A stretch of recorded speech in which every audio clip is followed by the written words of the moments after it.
Poesia é um sonho dentro da realidade. Ela chama conquista.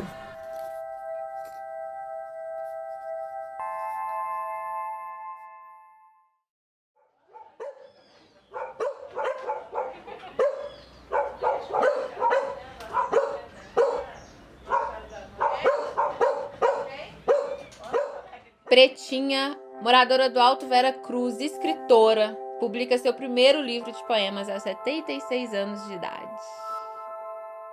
Oi, gente! Estamos aqui hoje para gravar o primeiro episódio da websérie Mulheres que Escrevem. Hoje a gente está aqui na casa da Pretinha, da Ana Maria da Conceição, que é uma escritora maravilhosa que está lançando aos 76 anos de idade seu primeiro livro de poemas. E eu achei a história dela muito inspiradora, extremamente potente. Convidei ela para ser a nossa primeira entrevistada da websérie. E com muito amor e muito carinho, ela nos recebeu aqui hoje na casa dela para a gente bater esse papo. Primeiro, quero agradecer por ter recebido a gente aqui na casa da senhora. A senhora recebeu a gente com tanto carinho, com tanta alegria. É sempre assim? A senhora gosta de receber as pessoas aqui? Boa tarde. Boa tarde. Eu acho que a minha casa é o cantinho do coração. Sim. Todas as pessoas que chegam a ela, sejam bem-vindas. E como o amor é a coisa melhor que você tem sobre a terra, nossas obrigações são receber os amigos, todos de braços abertos. Por isso, eu amei muito receber vocês. A gente conversou semana passada, a gente já se conheceu um pouquinho, já deu pra gente sentir. Mas a presença... Não deu pra gente sentir um pouco, mas a presença, ela não dá uma outra... Dá um outro, como eu vou dizer na brincadeira, dá um outro tchan, né? Eu tava com muito... Vou confessar pra senhora que eu fiquei, assim, pensativa em saber se a gente viria ou não, por tudo que a gente tá vivendo hoje, né, desse momento de pandemia. Mas a gente veio com muita segurança para gravar aqui com a senhora. E a primeira coisa que eu quero falar, Pretinha, é te agradecer, assim, porque eu estou muito, muito honrada de você ter me recebido aqui para a gente fazer esse trabalho incrível, porque eu quero muito que as pessoas sintam o que eu senti quando a gente falou no telefone, pelo telefone, que foi Eu quero que as pessoas conheçam e saibam da sua história de vida. Então eu quero que a senhora me fala quem é a Pretinha, quem é a Maria da Conceição Paulo. Pretinha é uma menina que foi nascida em Conselheiro Lafayette. Perdeu a mãe aos 3 anos e pouco, foi criada por uma família que se dizia juizado menor. A história de vida é uma história muito triste. E aí vem sucessivamente, furei cisterna de 24 metros, eu capinei muito, eu rocei muito, eu apanhei café. Eu tive uma vida, eu fui uma escrava sem saber. Eu me julgo assim, que eu fui uma escrava sem saber. Depois aos 7 anos, vim aqui para Belo Horizonte. Ficava aqui em Belo Horizonte um certo tempo, voltava para Lafayette, para Capina e para vender verdura. E assim era sucessivamente. Aqui em Belo Horizonte, Lafayette era o meu caminho. Depois eu vim, quando eu fiz 13 anos, 12 anos, eu vim definitivamente. Aí eu tinha uma voz muito bonita, porque hoje não tenho a voz que eu tinha antigamente, porque a idade chega, a voz também vai embora, né? Eu acho que eu só vou cortar rapidinho, só para eu entender melhor um pouco. Você nasceu em Conselheiro Lafayette. E aí? Foi para o juizado de menor. Minha mãe morreu aos 3 anos. Aos 3 anos de idade. Uma senhora me roubou, o juizado menor foi atrás, me roubou não. Ela me pegou para ela. Só que o juizado menor não aceitou porque eles eram os meus padrinhos. Eu não sei realmente se eles eram juizado menor, mas a gente tinha eles como juizado menor, porque não era só eu, era várias meninas, vários meninos, né? E aí, lá no juizado menor, uma moça te pegou para criar. Essa moça, assim que a minha mãe morreu, ela me pegou. O juizado menor foi na casa dela me buscar, para mim não ficar com ela, porque dizem que ela tinha um filho que estava com tuberculose. E nessa época, a tuberculose não tinha cura. Entendi. Né? Aí eles me pegaram e trouxeram para casa deles. Entendi. Aí da casa deles me trouxeram aqui para Belo Horizonte. Fui morar Daqui em Belo Horizonte, lá no bairro Santo Então Antônio. a senhora foi adotada em Conselheiro Não, Lafayette. não adotaram. Sabe que Te você pega. pegaram. Vou falar, tá gravando não, né? Pode falar. Tá gravando, Sabe quando mas você pode pega falar. uma criação para você levar para sua casa para você cuidar? Você Pegaram a ganha. senhora Me levaram para lá e pronto. para trabalhar com eles na casa deles. É, eu fiquei lá, todas nós trabalhava, não era só eu. Mas a minha, eu não sei se Era a era. casa de uma família? Era tipo, eles eram tipo José de Menor, Ah, a tá. família. Entendi. Então, a minha mãe de criação era uma cartomante muito boa, ela era uma parteira maravilhosa, mas também tinha uma vara de marmelo, vara de goiaba, vara de café, porrete, que também era maravilhoso também. E você entrava no couro bonitinho mesmo. E eu não sei se era por causa da cor ou se foi a raiva de quando eu vim para Belo Horizonte morar nessa família aqui, que o moço usou uma falta de respeito. E eu fugi de lá antes que acontecesse alguma coisa, que a empregada ficava buzinando na minha cabeça e ó, Ele assediou fugi. da senhora. Isso foi Isso, ele quantos andava anos? pelado. Quantos assim. anos de idade? Aí eu já devia ter quase 7 anos. 7 anos de idade. Aí eu fugi, aí cheguei, meu pai trabalhava na Central do Brasil, pai de criação, O né? pai de criação. É, Né? trabalhava na Central do Brasil, aí eu fugi para casa de uma dona, ela disse, eu não posso ficar com você porque eu não sei de onde você é. Ela estava certa? Estava. Aí ela falou, quem é seus pais? Quem é a sua família? Eu falei, eu tenho um pai de criação que trabalha na Central do Brasil. Então, para lá, ela me levou. Foi assim a minha vida de criança. Eu não sei o que é ser criança, eu não sei o que é ser adolescente e nem tive juventude. E aí a senhora saiu dessa família ou continuou na família até qual idade? Eu fiquei nessa família até os 21 anos. Porque com os 21 anos, eu casei. Casei, mas assim, aquela menina que casou, que não tinha uma coxa direito, não tinha um lençol, não tinha um travesseiro, não tinha uma cama, só tinha o fogão, que eu tinha, só o fogão, e cozinhava nas latinhas daquela parquetina, que era uma ceira que tinha aquilo que era as panelas, que era minhas panelas, que eu não tinha. Fiquei grávida logo em seguida. E foi o amor da vida da senhora? Não, eu não casei por amor. Lá em casa era o seguinte, se casava para livrar de couro. Eu casei para livrar de couro. E ele casou comigo, depois um dia ele revelou que ele casou comigo, que ele achou que eu tinha parte na herança que eles tinham, da família. E não, eu era uma bastarda. Eu tinha o tempo para me viver, o chão para me caminhar e o ar para me respirar. Era o que eu tinha. Eu não tinha dinheiro, eu tinha coragem, trabalho. Sabia trabalhar, não importava de buscar lenha, não importava de rachar. Tomava conta de lenharia, furava cisterna, dava limpeza em cisterna, buscava água para vender, para poder sobreviver, porque ele falava se eu trabalhasse que ele ia me bater. Aí eu falava, porque tu não encosta não, meu filho, eu apanhei da minha mãe, não apanhei de homem, não. Mas só que o apanho de homem ficou apanho de homem, ele nunca me encostou a mão, né? E daí eu fui viver. No dia que eu pus o nariz para frente, falei, a partir de hoje eu mudo minha vida. Pus o pé para frente, fui trabalhar na casa. A primeira casa que eu trabalhei foi daquele pessoal do Foto Elias, que foi que eu trabalhei. Você não deve lembrar, não, você era muito criança quando isso ainda. Trabalhei lá e lá eu aprendi, eles me ensinaram muita coisa. Me ensinaram a cozinhar, me ensinaram a arrumar uma casa direita, porque eu estava acostumada só a roçar, capinar, tá sempre levando água para trabalhador nas moringas para os bebês, né? Era o meu costume, era aquele. Eu não tinha costume de lavar, passar, arrumar uma casa, fazer uma comida, não. Meu serviço era braçal, era serviço de homem, vender verdura. Tem uma fase que eu conto, que eu gosto muito de lembrar ela, sabe? Lá em Lafayette tinha um lugar que era só lugar das... Antigamente, eles usavam a palavra de falar das... Como é que é, gente? não vou falar a palavra não, que é feio. Das mulheres solteiras, né? Que fazia vida. Aí eu estava com aqueles balai de verdura, inhame, cebola, batata, né? Que hoje em dia as pessoas vão falar cará, mas no meu época era inhame. Aí eu sei que esse balaio para vender, eu já estava lá com meus 12 anos, estava fortinha, já capinava, já fazia canteiro, já cortava de galinha. Aí eu sentava na escada, a mulher falava comigo, peraí, menina, peraí, mas não sobe que não, peraí.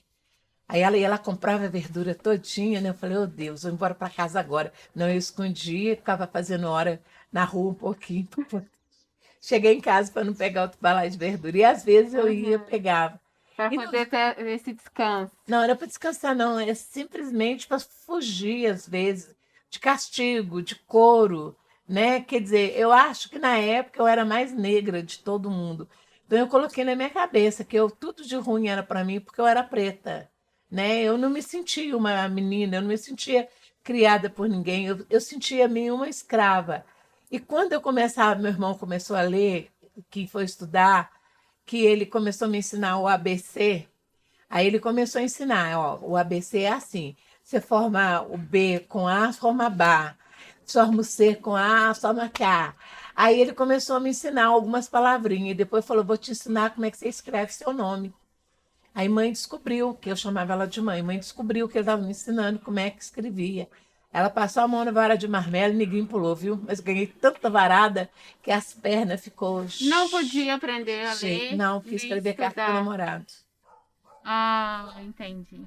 Mas então quase todas que eram as meninas que estavam lá na época, só acho que duas ou três sabia ler, porque já veio, foi pega, foi para lá Alfabetizada. já sabendo ler. Eu sabia ler, mas só tinha terceiro ano, né? Que era o que tinha. Só Uhum. tinha o terceiro ano. Mas o resto foi cor inchada. E essa idade que a senhora, que o seu irmão tentou ensinar a senhora a escrever, era com qual idade? E depois a senhora foi aprender a escrever e a ler com quantos anos? Como que foi essa história? Depois do casamento, vieram os filhos, aí a senhora ainda não tinha entrado na escola, não tinha estudado, sempre trabalhando braçal, sempre trabalhando de doméstica. Quando que foi o momento que a senhora decidiu que queria estudar, que queria aprender a ler e escrever, e ainda mais ser escritora, publicar um livro? O meu irmão começou a me ensinar a escrever, eu devia ter mais ou menos assim uns 15 anos, 15 para 16. E aí eu comecei a aprender. Quando a minha mãe descobriu, ela me deu uma surra. Aí o que eu fiz? Eu apanhei tão pouco de vara de marmelo, que eu estava furando cisterna. Eu pulei dentro de uma cisterna com 19 metros. Aí o gancho me pegou e me segurou. Então as latas inchadas que estavam lá embaixo, eu fiquei pendurada.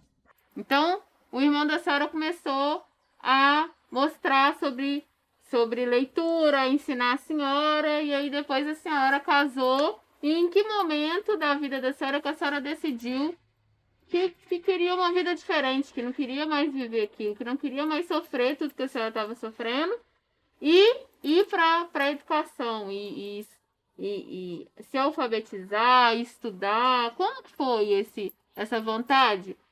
Sendo que você nunca teve a senhora nunca teve como fala? Nenhum incentivo.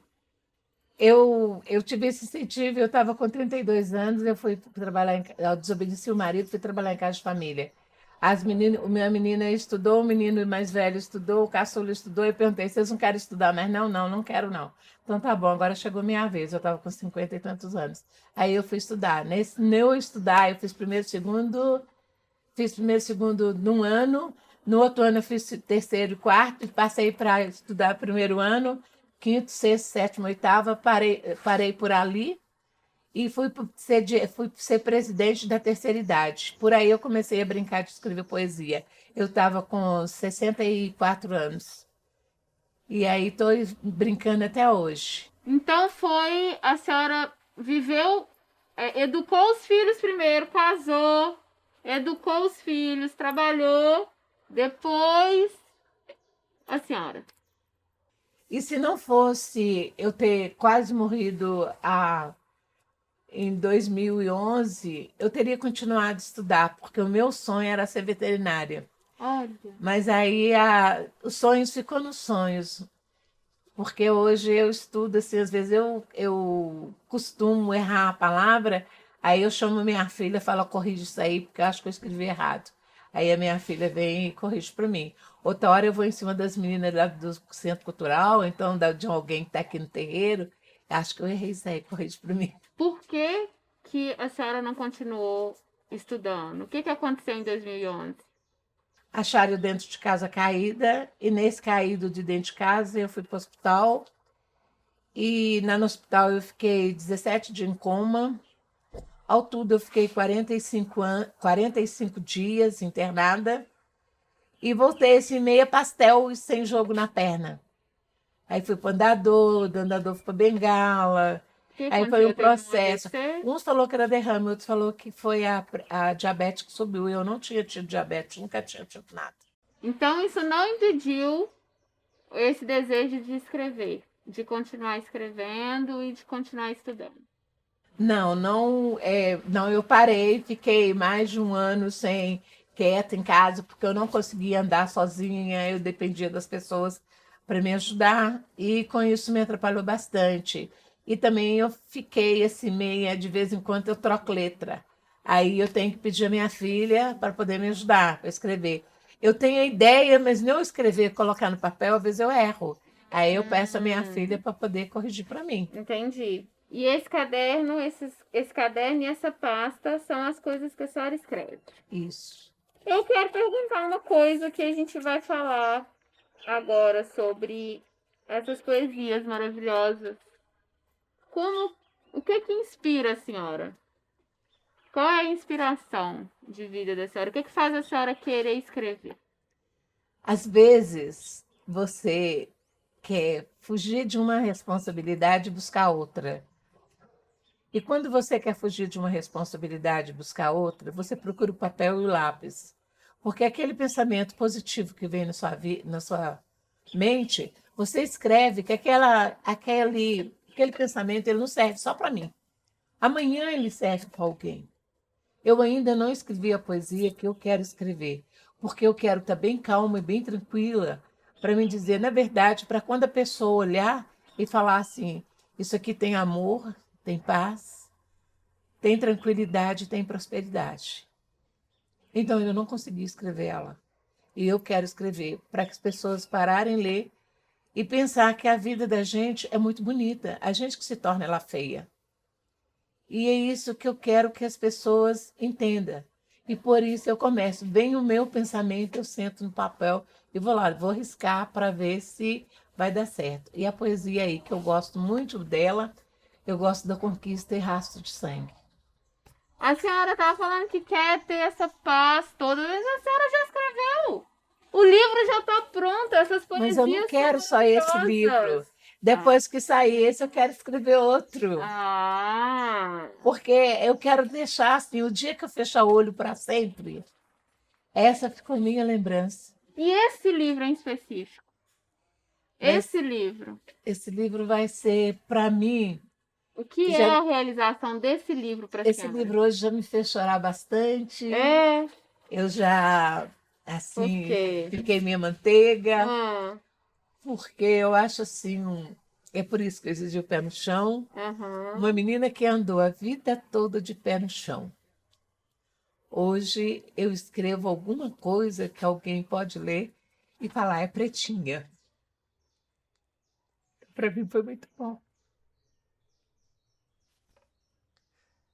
Está sendo muito bom. Sim, e para mim é uma inspiração, porque para mim eu também estou realizando o meu sonho. Pois é, Eu estou então, realizando um sonho, fazer com que as pessoas que as pessoas escrevam, é olhavam muito para bom. mim e falavam, minha mãe de criação falava assim, isso é praga, isso não vale nada, nós tem mais é que morrer. Então, hoje eu vejo isso, tantas pessoas me ajudando, para mim é muito bom, sabe? É uma coisa que eu gostaria de quem sempre me jogou para baixo olhasse e falasse comigo. É aquela negrinha, igual me chamava, cabelo seco, tá fazendo alguma coisa, né? Então, a vida é muito difícil, igual os outros falam que revolta faz você matar, faz você roubar, faz você prostituir. Mentira. Tudo que você faz porque quer. Você não faz por causa disso, não, porque eu tive todo esse motivo e pisei diferente. Eu pisei no chão que Deus deu. Eu respirei o ar que Deus deu. Eu vivi a vida que Deus me deu. E hoje eu agradeço ainda, com toda a judiação, eu agradeço que me criou. E a gente não deve deixar o ódio falar mais alto, a gente deve deixar o amor falar mais alto. Porque com amor você sabe perdoar, sem o amor você não sabe, não. Por isso que a senhora é enorme, a senhora é grande, por isso que Eu a senhora é agradeço. tudo isso. E por isso que eu falo uma coisa para a senhora, E na ligação que a gente fez ontem, a semana passada, a senhora falou assim, eu sou descendência de sofrimento. Sou descendente de E sofrimento. eu acredito que a senhora é descendência de luz. Graças a Deus. A senhora reluz, a senhora é grande, a senhora é uma poeta, é uma artista, é uma escritora, é uma mulher preta, como tantas outras no nosso país, no nosso mundo, que sofreu tudo que sofreu, mas que só colheu amor. Porque é isso que a gente colhe. É. E é isso o que eu sinto da senhora, amor. E sinto muito Muito feliz amor. quando as pessoas que mal me conhecem me perguntam, posso te chamar de vó? Posso me chamar de tia? Pode sim. Minha avó já. Né? Eu me sinto muito feliz Então, por eu isso. quero que a senhora entenda isso, Pretinha. Eu quero que você entenda o poder que você é. É o poder que você é, o poder que a sua escrita é, o poder que é esse livro. Você não tem noção como que vai ser honroso para as pessoas receber o seu livro. E isso é incrível e é poderoso porque é amor, porque você perdoa. Sabia que existem 3 sentimentos muito poderosos do mundo? Amor, perdão e gratidão. Gratidão, gratidão. São os três sentimentos que movem o mundo. Amor, perdão e gratidão. E a senhora é grata, a senhora perdoa, e a senhora tem amor demais na vida da senhora. Por isso que a senhora está agora em tempo de comemorar. A gente tá aqui falando de toda a trajetória de vida da senhora. Eu queria muito que as pessoas escutassem e vivenciassem isso que eu tô tendo a honra de vivenciar, de escutar, de estar aqui perto de você. É isso que eu quero que as pessoas entendam. E mais, eu quero que as pessoas vejam a luz e o poder que é ter uma mulher preta, escritora, alfabetizada aos 51 anos de idade e publicando o primeiro livro aos 76 anos de idade. Tá novinha, não tô? Tá, mas vai estar novinha demais a conta. Ainda vou poder dançar um forrozinho, não vou? Vai! Então, eu acho que é isso, assim, é muito honroso para mim. Estou muito feliz de estar aqui. Muito obrigada por ter compartilhado essa Muito história obrigada a você. comigo. O sonho de uma menina era estudar, mas a mulher que a criava só fazia ela trabalhar. A menina foi pegando uma pá, uma enxada e um machado, e lá se foi cumprir a sua missão. Ela era uma criança que não parava de sonhar por tudo que queria conquistar. O tempo foi passando e ela, já mais velha, com os 18 anos, ainda não tinha esquecido o seu sonho, o sonho de estudar. Um dia, ao voltar para casa, teve uma grande surpresa. Ganhou um caderno rasgado, uns lápis quebrados, escrito algumas vogais. Que alegria ela ficou, com tão pouco que ganhou, serviu para a vida toda, um sonho que ela conquistou.